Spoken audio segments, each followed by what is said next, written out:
વિદ્યાર્થી મિત્રો, આપણે ગતિના નિયમો જે ચેપ્ટર જે છે ધોરણ 11 એની અંદર ઘર્ષણ બળ શું છે એની આપણે થોડીક માહિતી લઈએ. ઘર્ષણ બળ એટલે શું? આપણે કોઈ સમક્ષિતિજ સપાટી જે છે, ધારો કે ટેબલની કોઈક સપાટી જે છે, આના પર આપણે કોઈ એક m દળનો બ્લોક જે છે આપણે મૂકીએ, બરાબર. હવે સપાટી પર આપણે કોઈ એક m દળનો બ્લોક જે છે આપણે મૂકીએ છીએ.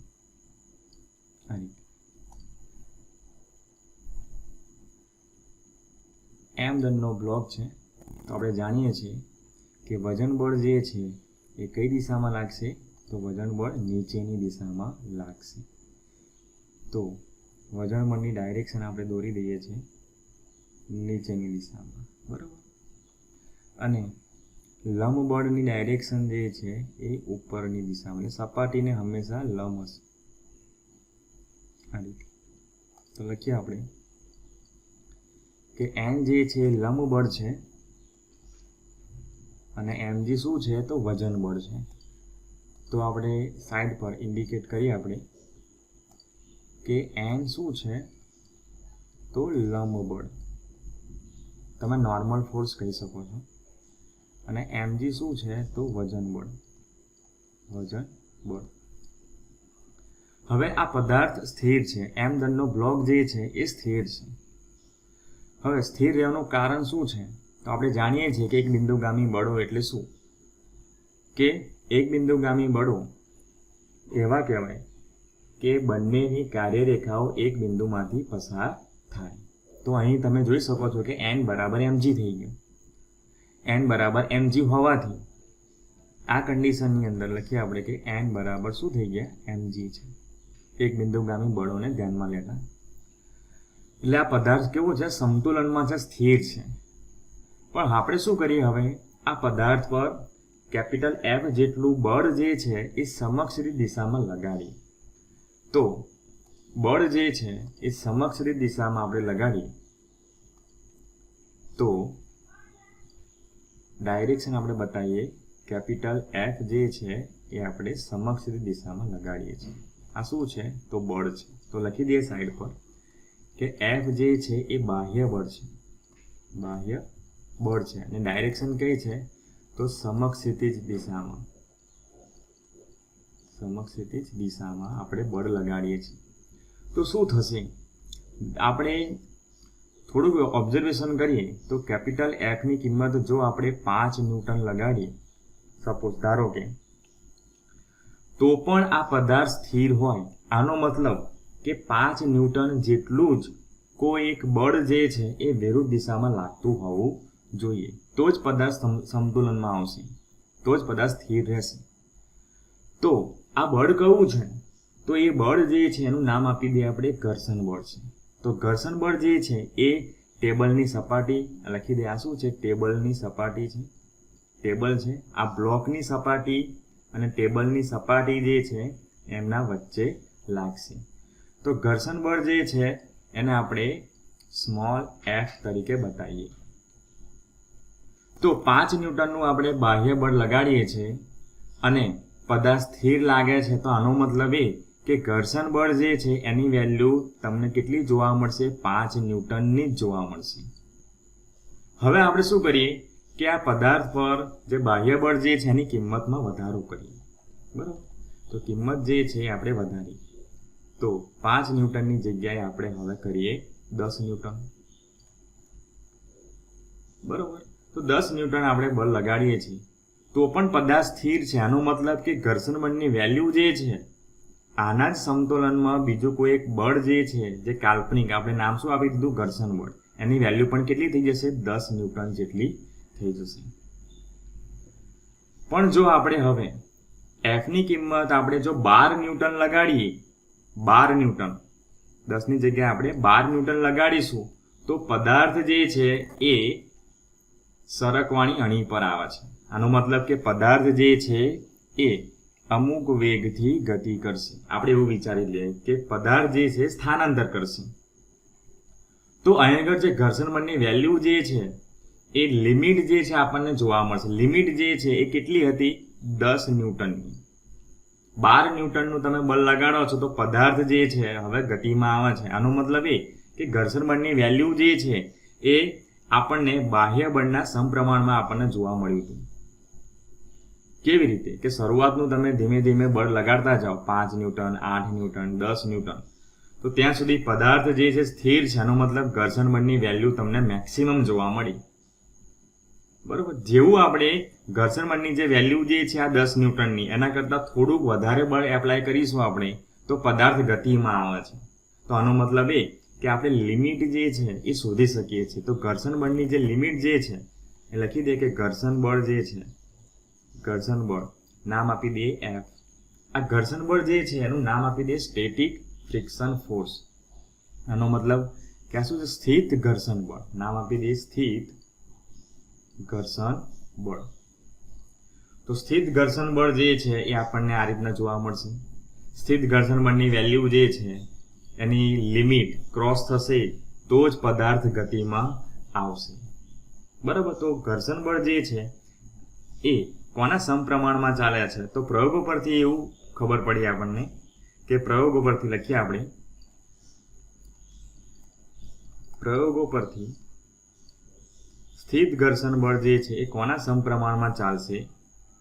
તો એ લંબ બળના સમપ્રમાણમાં ચાલશે. ચલણને દૂર કરીએ આપણે તો Fs બરાબર આપણે શું મૂકીશું? કોઈ એક μs. તો μs ઇન્ટુ m, જ્યાં μs શું છે?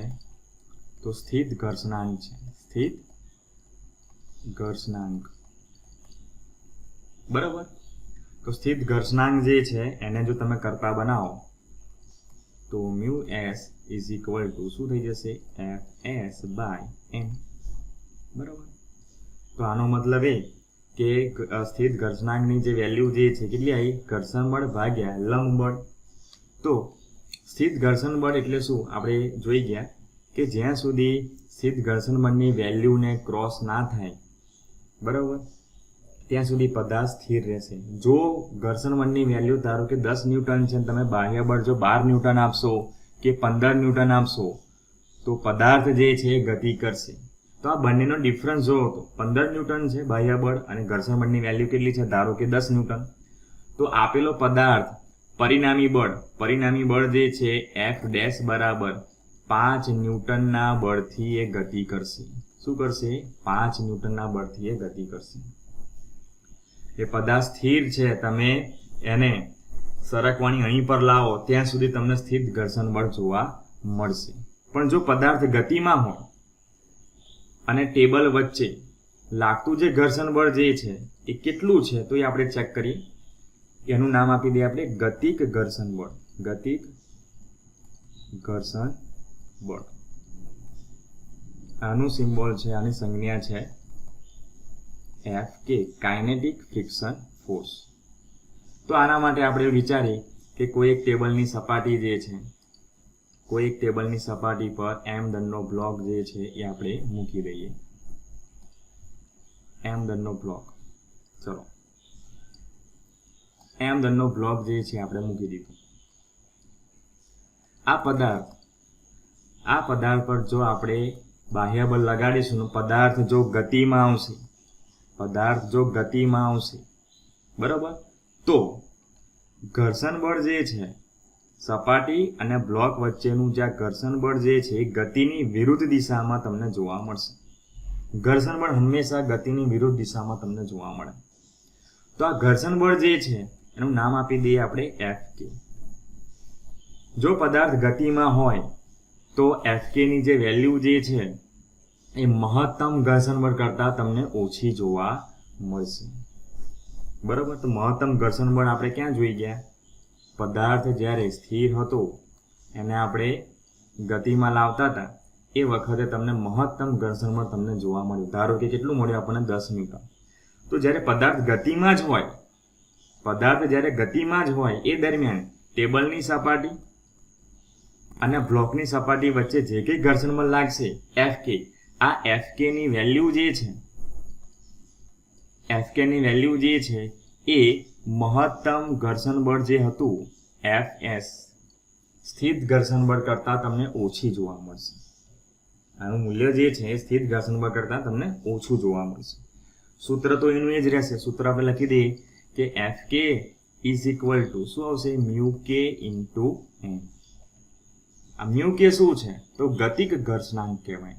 તો લખી દઈએ કે મ્યુ કે ગતિક ઘર્ષણાંક.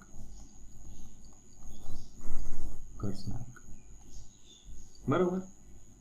તો આપણે બે ઘર્ષણ બળ જોઈ ગયા, એક સ્થિત ઘર્ષણ બળ અને ગતિક ઘર્ષણ બળ. ગતિક ઘર્ષણ બળ ક્યારે લાગુ પડશે? જ્યારે પદાર્થ ગતિમાં જ હોય એ દરમિયાન બે સંપર્ક સપાટી વચ્ચે સાપેક્ષ ગતિ દરમિયાન જે બળ લાગે છે એને ઘર્ષણ બળ કહીશું. તો લખીએ સાપેક્ષ ગતિ દરમિયાન. સાપેક્ષ ગતિ દરમિયાન કોની? તો સંપર્ક સપાટીની. સંપર્ક સપાટી જે છે આ બંને વચ્ચેની સાપેક્ષ ગતિ દરમિયાન જે કંઈ બળ લાગશે એ કયું બળ છે? તો ઘર્ષણ બળ છે, એફ કે છે. બરાબર. હવે આપણે જોઈએ કે થીટા ઢાળવાળી સપાટી પર બ્લોક પર લાગતું બળ જે છે એ ચેક કરીએ આપણે, અને ઘર્ષણ બળના સંદર્ભમાં આપણે શોધીએ. તો આપણે કોઈ એક થીટા ઢાળવાળું જે સપાટી જે છે આપણે દોરીએ. આ થઈ કે સમક્ષ દીઠ એટલે કે સપાટી, અને બીજી જે છે એ આ રીતે. તમે જોઈ શકો છો કે થીટા જે છે આ રીતે કોઈ એક થીટા ઢાળવાળો રસ્તો છે. આ ઢાળ પર આપણે કોઈ એક બ્લોક જે છે એને આપણે મૂકી દઈએ. બ્લોક જે છે એને આપણે મૂકીએ તો બ્લોક આપણે એમ દળનો બ્લોક જે છે આપણે, તમે જોઈ શકો છો કે થીટા ઢાળ પર કોઈ એક એમ દળનો બ્લોક જે છે એને આપણે મૂકેલો છે. આ શું છે? એમ દળનો બ્લોક મૂકેલો છે આપણે. તો બ્લોક પર લાગતા બળો જે છે આપણે પહેલા લખીએ, કયા કયા બળો જે છે એ કામ કરશે. તો લખીએ આપણે કે એમ દળના બ્લોક પર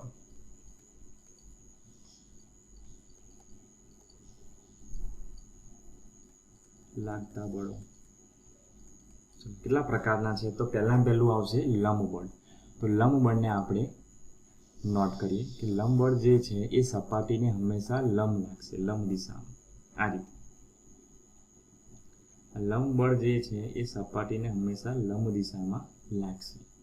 અને વજન બળ જે છે એ હંમેશા પૃથ્વીના કેન્દ્ર તરફ લાગશે. બરાબર. તો લંબ બળ જે છે એ આપી દઈએ નામ આપણે એમ,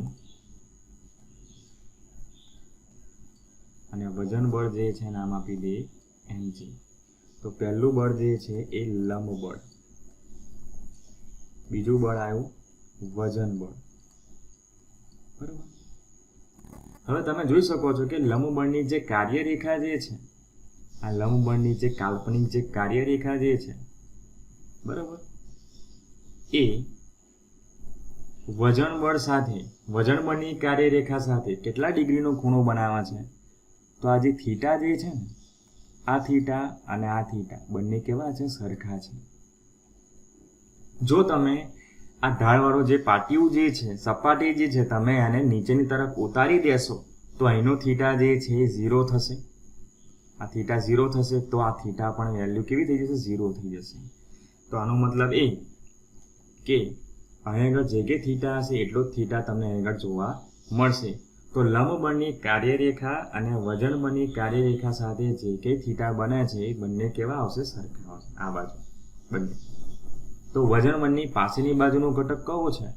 તો લખી દઈએ પાસેની બાજુનો ઘટક આવશે mg cos થીટા. બરાબર. પાસેની બાજુનો ઘટક શું આવે? mg cos theta. હવે આ કન્ડિશનની અંદર બ્લોક જે છે એ સ્થિર છે. આ બ્લોક જે છે શું છે? સ્થિર છે.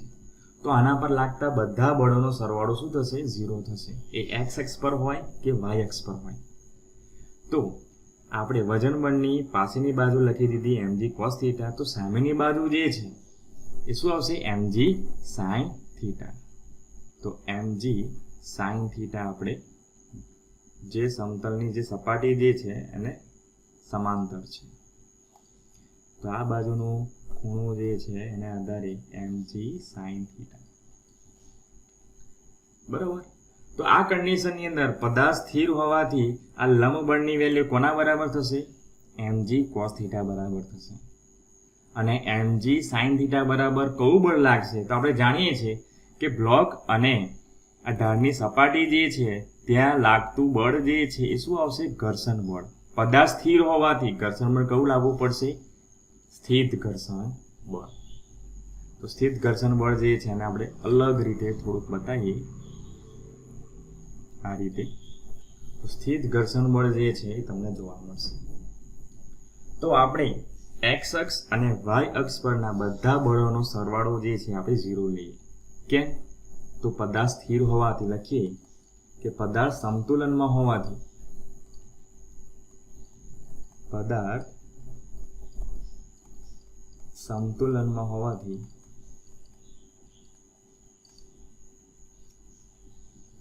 x અક્ષ પર એટલે કે સિગ્મા fx બરાબર 0 લઈ લઈએ. તો x અક્ષ પરનો સરવાળો આપણે 0 લઈ લઈએ. તો જો તમે જોઈ શકો છો કે mg sin થીટા જે કંઈ બળ લાગશે નીચેની તરફ, ઢાળની નીચેની તરફ, એટલું જ બળ fs લાગશે. આનો મતલબ કે બંનેની વેલ્યુ સરખી હશે તો જ પદાર્થ આપણો આ સ્થિર રહેશે, એમદનનો બ્લોક. બરોબર? તો mg sin થીટા કેવા આવશે? નેગેટિવ. fs કેવા આવશે? પોઝિટિવ. જો તમે x ડાયરેક્શન વિચારો તો fs minus mg sin theta બરાબર 0. તો mg sin થીટાને બરાબરની આ બાજુ સાઈડ લઈ જઈએ તો શું આવશે મૂલ્ય? fs બરાબર mg sin થીટા. આ રીતે થઈ જશે. તો આ સમીકરણ આપણને 1 મળે છે. હવે આપણે y અક્ષ પરના બળો આપણે 0 લઈ લઈએ. તો y અક્ષ પરના બળો તમે જોઈ શકો છો કે y અક્ષ જે છે કાલ્પનિક, આ y અક્ષ પર લંબ બળ અને mg cos થીટા આ બંને બળોનો સરવાળો આપણે 0 લઈ લઈએ. તો લંબ બળ પોઝિટિવ આવશે અને mg cos થીટા નેગેટિવ આવશે. તો લખીએ કે પદાર્થ સંતુલનમાં હોવાથી fx ની વેલ્યુ 0 મૂકી દીધી. હવે આપણે લખીએ કે સિગ્મા fy બરાબર 0. તો સિગ્મા fy ની કિંમત આપણે લખીએ. તો લંબ બળ જે છે એ ઉપરની તરફ પોઝિટિવ આવશે, mg cos થીટા નીચેની તરફ એટલે નેગેટિવ. તો n minus mg cos theta બરાબર 0. માઇનસ ને આ બંને સાઈડ લઈ જાવ એટલે પ્લસ થઈ જશે. તો n બરાબર mg cos થીટા. તો આપણી જોડે બે સમીકરણો છે. આ બંને સમીકરણો આપણે શું કરીએ? ગુણોત્તર લઈ લઈએ. લખીએ આ બંને સમીકરણ અલગ બતાવી દઈએ આપણે. આ પહેલું સમીકરણ અને આ કયું છે? બીજું સમીકરણ. આ બંને સમીકરણો આપણે શું કરીએ? ગુણોત્તર લઈ લઈએ. તો લખીએ આપણે કે સમીકરણ 1 અને 2 નો ગુણોત્તર લેતા શું થઈ જશે? fs by n is equal to mg sin theta by mg cos theta. mg sin theta by mg cos theta. તો mg કેન્સલ થઈ જશે, વજન બળ રહેશે શું? sin theta by cos theta શું થઈ ગયા? tan theta. તો આપણને fs by n is equal to tan theta જોવા મળે છે. તો n ને આપણે આ બાજુ સાઈડ લઈ જઈએ તો શું આન્સર આવશે? કે fs is equal to tan theta into n. તમે જોઈ શકો છો કે આગળ આપણે સૂત્ર જોઈ ગયા એની અંદર શું હતું કે fs is equal to μs into n. આ μs શું હતા? તો એ સ્થિત ઘર્ષણાંક હતું.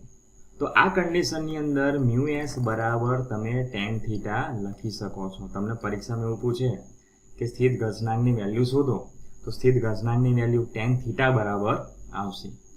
થીટાની વેલ્યુ તમારે અહીંથી જોઈ લેવાની. આ થીટા એંગલ કેટલો છે? ધારો કે 15 ડિગ્રી છે કે 30 ડિગ્રી છે, બરાબર? તો એના પ્રમાણે tan થીટા સુધી નાખો એ જ તમને શું જોવા મળશે? સ્થિત ઘર્ષણાંક. તો આપણે જોઈ ગયા હતા એ પ્રમાણે પ્રેક્ટિકલી અત્યારે આ જો આપણે પ્રેક્ટિકલી કરીએ તો આપણે fs ની વેલ્યુ જે છે, લંબની વેલ્યુ જે છે એ આપણે શોધી શકીએ છીએ. ઉદાહરણ આપણે 5.8 જોઈએ તેની અંદર શું કહ્યું છે કે આકૃતિમાં 4 કિલોગ્રામ દળનો એક સમક્ષિતિજ સમતલ પર રહેલો છે દળ બ્લોક, બરોબર. સમતલને સમક્ષિતિજ સાથે ક્રમશઃ ઢળતું કરતા કેટલા ડિગ્રીનું લઈ લઈએ આપણે? થીટાની કિંમત આપણે 15 ડિગ્રી લઈ લઈએ. તો થીટાની વેલ્યુ આવે છે 15. તો થીટા બરાબર 15 ડિગ્રી. તે દળ ખસવાની શરૂઆત કરે છે. એટલે આ થીટા બરાબર 15 ડિગ્રી આપણે લઈ જઈશું ઢાળને. તો એ દરમિયાન આ બ્લોક જે છે સરકવાની અણી પર આવશે.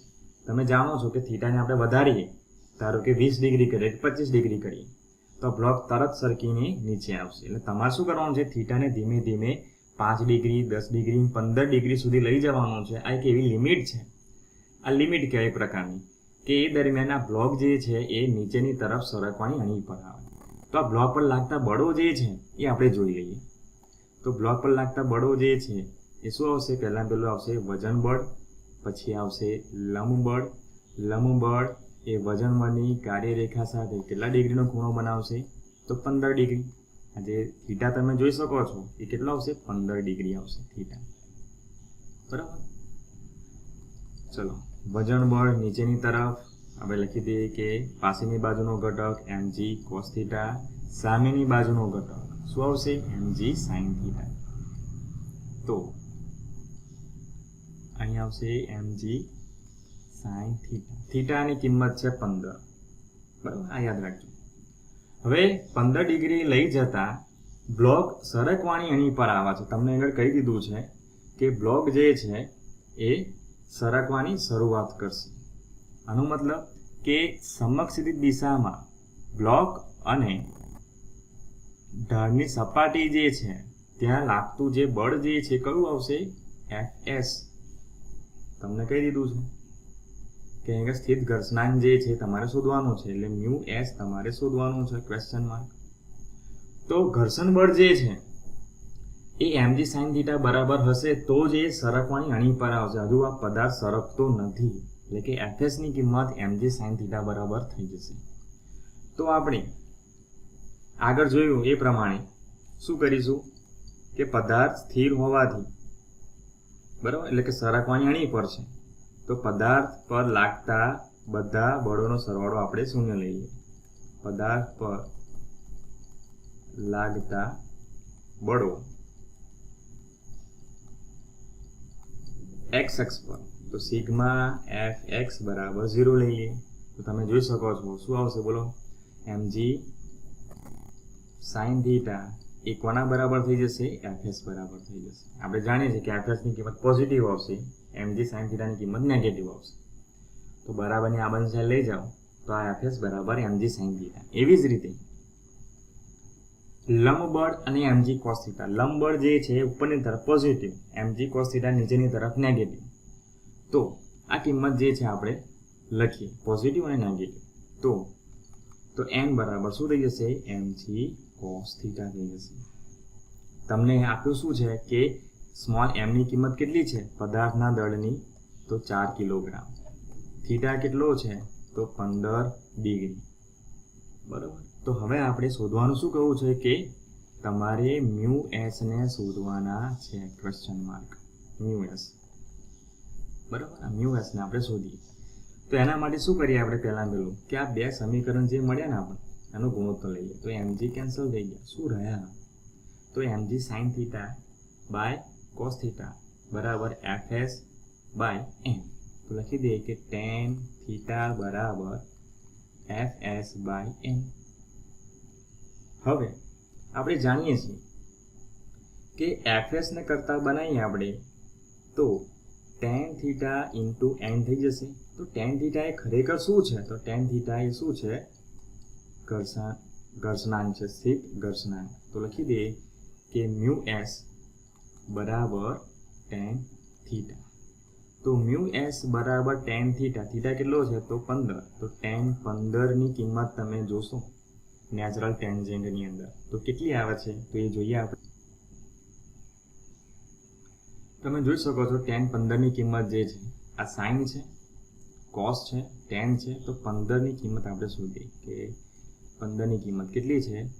તો 0.26 તમે જોઈ શકો છો 0.2679 બરાબર. તો આપણે એ કિંમત જે છે આપણે લખી દઈએ. તો ઇઝ ઇક્વલ ટુ 0.2679. તો નિયર ઇક્વલ ટુ આપણો આન્સર કેટલો આવશે? તો 0.27. તો મ્યુ એસની કિંમત 0.27 આવે છે. તો આપેલા દાખલાની અંદર તમે સ્થિત ઘર્ષણાંક જે છે માત્ર થીટા આધારે જ તમે શોધી શકો છો બરાબર. તો tan થીટાની કિંમત જે કંઈ આવશે એ જ સ્થિત ઘર્ષણાંકની કિંમત આવશે. તો એ કેટલી આવી છે? તો 0.27 જેટલી.